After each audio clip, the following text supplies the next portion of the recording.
안녕하세요. 오늘은 미납관리비 확실히 알고 대처하자라는 주제로 강의를 할 건데요. 경매하시면서 보면은 미납관리비 때문에 고생들 많이 하신 분들 많죠. 미납관리비가 뭐 수천만 원에서 수억까지도 막 상하는 물건들도 있고요. 어떤 물건은 아파트 같은 경우에는 뭐 몇십만 원씩 밀리는 거 허다하죠. 경매 개시결정 늦게 나고서부터는 거의 미납시키는 게 허다하니까. 아마 이런 부분 때문에 앞으로도 고생하신 분들도 있고 앞으로 고생하실 분들도 있습니다.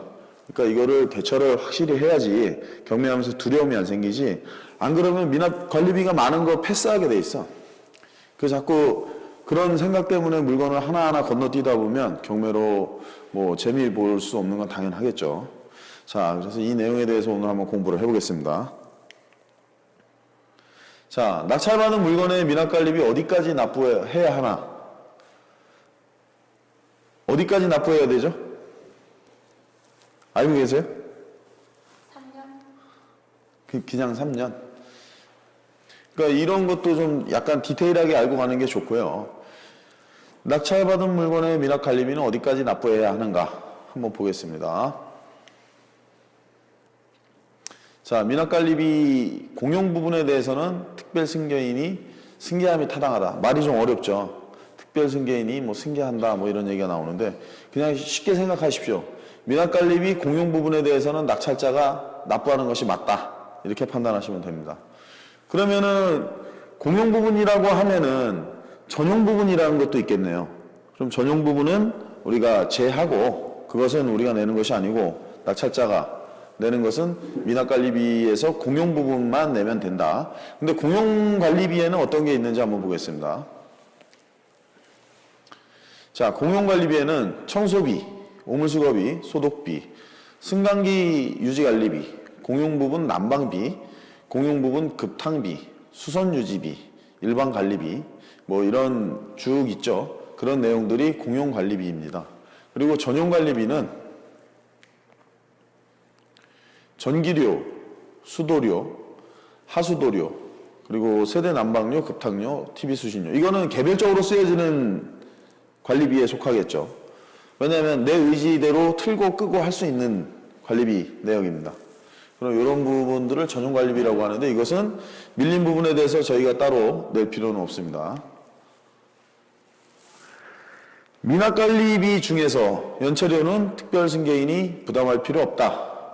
왜냐하면 관리비를 미납하다 보면은 몇백만 원까지 이르는데 그 몇백만 원이 다 전체 전용이나 공용 관리 부분이 아니고요. 그 중에는 아마 한 매월 붙어 있던 그 연체 수수료 같은 게 아마 붙어 있을 겁니다. 연체 가산금이 붙어 있는데 그 가산금은 낼 필요가 없습니다.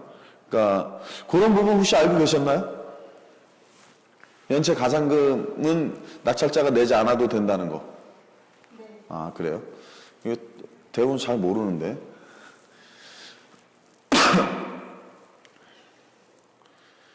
자, 세 번째, 낙찰자가 공용관리비를 내지 않고 입주 또는 뭐 임차 시에 관리사무실에서 그 이사를 막는 경우 있죠. 뭐 단전 단수도 하고 길을 막기도 하고 뭐 사다리차를 못 들어가게도 하고 엘리베이터를 사용 못하게 하는 경우도 있어요. 15층인데 엘리베이터를 사용 못하게 해서 막 계단으로 걸어 올라가야 되고 그런 경우도 많은데 그런 거 경험해 보신 분들도 아마 있을 겁니다. 그거는 엄연한 불법 행위이다. 그러니까 관리단 측에서, 관리사무소 측에서 미납관리비를 내지 않았다고 해서 입주자를 막는 것은 불법 행위입니다. 자, 어떤 불법 행위였을 때 우리가 대처 방안, 어떻게 대처할 수 있는가? 이것은 뭐 공부니까 한번 설명을 드릴게요. 업무방해죄에도 해당이 되고요. 공갈죄에도 해당이 되고, 뭐 재물손괴죄, 왜냐하면 이사를 못 들어가게 하는 과정에서 뭔가 부서지거나 하면은 재물손괴죄에도 해당이 되고요. 형사고소도 할 수 있고, 그 건물의 임대료에 대한 손해배상이 가능하겠죠. 이사를 못 가게 하니까 우리는 이사를 못 들어갔을 거 아니에요. 그동안 우리가 그렇지 않았으면 임대를 바로 놨을 건데 그걸로 인해서 임대료에 대한 손실이 온 것은 그쪽에서 손해배상을 해줄 필요가 있죠. 그래서 우리가 손해배상 청구도 가능하다. 자, 단전 단수가 이루어질 경우 그 기간에 대한 관리비도 낼 필요 없겠죠. 그 사람들이 단전 단수를 했기 때문에 우리는 그 건물에 대한 케어를 못 받았잖아. 그렇기 때문에 걔네가 관리해 준 게 없어. 그러니까 관리비를 내지 않아도 되겠죠. 이런 것도 잘 알고 계시면 좋은 내용이 될 겁니다. 자, 관리비의 채권의 소멸시효는 아까 3년이라고 말씀하셨죠. 근데 그냥 3년이 아니고 3년, 지금으로부터 3년 전 것까지겠죠. 지금으로부터 3년 전 것까지에 대한 그 공용관리비에 대해서 우리가 부담을 하는 것입니다. 3년이 지난 공용관리비에 대해서는 부담하지 않아도 된다. 그러니까 3년 것까지만이죠. 지금으로부터 3년 전 것까지만 공용관리 부분, 전용 부분 빼고 연체료 빼고 뭐 단전 단수됐던 시간 빼고 그 나머지에 대한 공용관리비에 대해서만 우리가 내는 것인데, 근데 이렇게 3년이 지난 공용관리비에 대해서만 그냥 납부를 하면 끝날까요? 관리비는? 그렇지 않은 경우도 있지 않을까? 그렇지 않은 경우도 있습니다. 그렇지 않은 경우도 있는데, 자 보시죠. 연체된 기간이 3년이 넘은 경우 관리단 측에서 확정 판결을 받아서 소멸시효가 연장되었기 때문에 3년 이전의 관리비까지 모두 납부를 하라고 주장한다면 어떻게 될까요? 그냥 무작정 내는 거예요? 다? 판결을 받았기 때문에 3년의 소멸시효에 해당되는 관리비 채권이 확정 판결을 받아서 소멸시효가 중단 연장된 경우에 판결의 그 기판력이 낙찰자에게 미치는 경우가 많죠. 그렇기 때문에 관리단 측에서 따로 뭐 법적인 권리를 빼앗아 놨을 경우죠. 확정 판결을 소송을 제기했겠죠.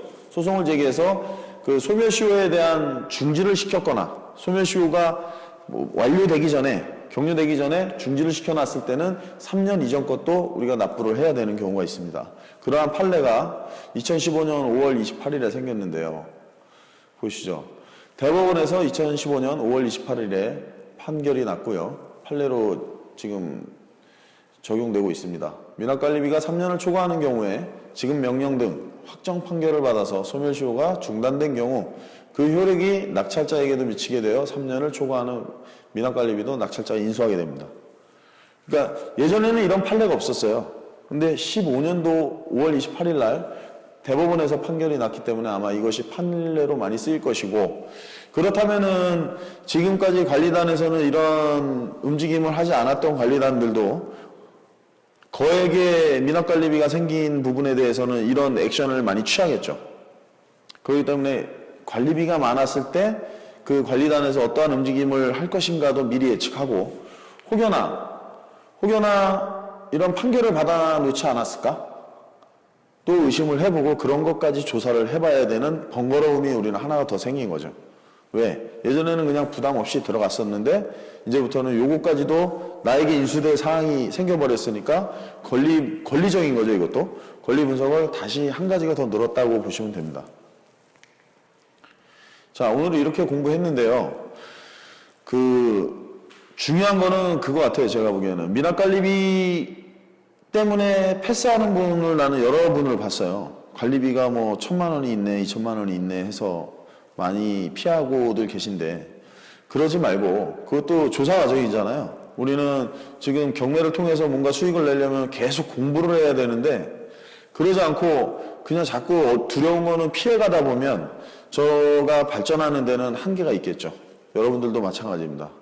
한계를 넘어서야 어떠한 결과물이 나오니까 그런 것도 유념하시고, 미납관리비가 아무것도 아닌 것 같아도 이런 내용들을 그냥 정확히 알지 않고 두리뭉실하게 알고 갔다가는 차후에 그냥 대충 미납관리비 그냥 공용부분만 3년 안에 거 공용부분만 내면 된대 하는 마음으로 그냥 입찰을 했다간 큰 코 다칠 수 있는 일이기 때문에 오늘 요거에 대해서 설명을 드렸습니다. 자, 오늘 뭐 공부하시느라고 고생하셨는데 오늘 뭐 느끼신 점 있으신가요, 혹시? 없으세요? 오늘 온 사람들 다 되게 조용하네. 알겠습니다. 오늘은 여기까지 하겠습니다. 감사합니다.